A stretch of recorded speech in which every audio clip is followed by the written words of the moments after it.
ঈদের বাকি আর 2 দিন। গতকালও ছিল বাড়ি ফেরার তাড়া। তবে রাতে বৃষ্টি আর যানজটে চরম ভোগান্তিতে পড়েন ঘরমুখো মানুষ। ট্রেনের ভেতরে কিংবা ছাদে যেভাবে পারেন উঠে পড়েন। বাসের যাত্রীদের ভোগান্তির অন্ত ছিল না। বৈরী আবহাওয়া আর সড়কে যানজটের সময়মতো বাস না আসায় কাউন্টারে দীর্ঘক্ষণ অপেক্ষা করতে হয়। বাড়তি ভাড়া নিয়েও বাকবিতণ্ডা জড়াতে দেখা যায় অনেককে। অবশ্য সব কষ্ট মেনেই বাড়ির পথ ধরেন সবাই। স্বজনের সাথে ঈদ আনন্দ ভাগাভাগি শেষে আবারও ফিরতে চান কর্মস্থলে। নির্মাণ কাজেও আমি বেছে নেই CSRM TMT 500W, committed for better still. তিল ধারণের ঠাঁই নেই এই ট্রেনে। ভেতরে হাঁসফাঁস অবস্থা যাত্রীদের। তবুও ফিরতে হবে সে করে। ঈদ আনন্দ ভাগাভাগি করতে অপেক্ষায় প্রিয়জন। যে কোনোভাবে ট্রেনে উঠেই স্বস্তির নিঃশ্বাস ফেলেন অনেকে। যারা টিকিট কাটছে তারা হয়তো দেখতে যাইতে পারতেছে না, আর যারা টিকিট কাটে না তারা সিট নিয়ে বা দাঁড়ায় চলে যেতে পারতেছে। খুব বেশি ভিড় হয়েছে আগে 2টা গাড়িতে। আমি 1000 টাকাতে একটা টিকিট কাটি, তো ওই সার্ভিসটা কি আমরা পাই? ট্রেনে উঠার পরে যে অ্যাটেন্ডাররা থাকে ওদের ব্যবহার খুবই বাজে থাকে।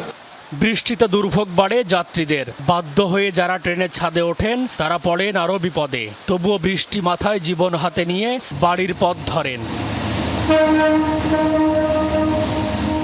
প্রতিটা ট্রেনে দেখতেছি বগি থেকে শুরু করে ছাদ পর্যন্ত অনেক লোক।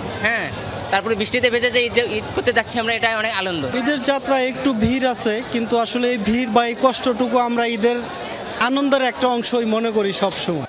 সড়ক পথে যাত্রার চিত্র রেলের মতো কষ্টদায়ক না হলেও ভোগান্তি পিছু ছাড়েনি। বাড়তি ভাড়ার সাথে যোগ হয় বৃষ্টি আর যানজট। বাস সময় মতো ঢাকায় না ফেরায় মধ্যরাতে কাউন্টারে ঘন্টার পর ঘন্টা অপেক্ষা যাত্রীদের।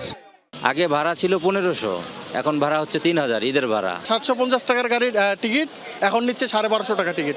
বৃষ্টির মধ্যে আমরা বসে আছি এখন এতক্ষণ থেকে। এদের 10টার বাস আসেনি, আমি 11টার টিকিট কাটছি। গাড়িটা যদি টাইম মতো আসতো আমাদের এই ভোগান্তিটা মনে হতো না। এখানেই ভিজতেছি, এখানেই শুকা যায়।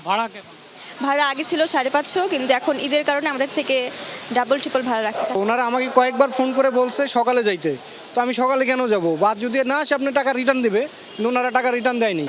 সব কষ্ট ভুলে যে যেভাবে পারেন রওনা করেন গন্তব্যে। তবে যাত্রীদের প্রশ্ন, এমন ঝুঁকি আর ভোগান্তি ছাড়া কবে স্বাচ্ছন্দ্যময় হবে তাদের ঈদযাত্রা?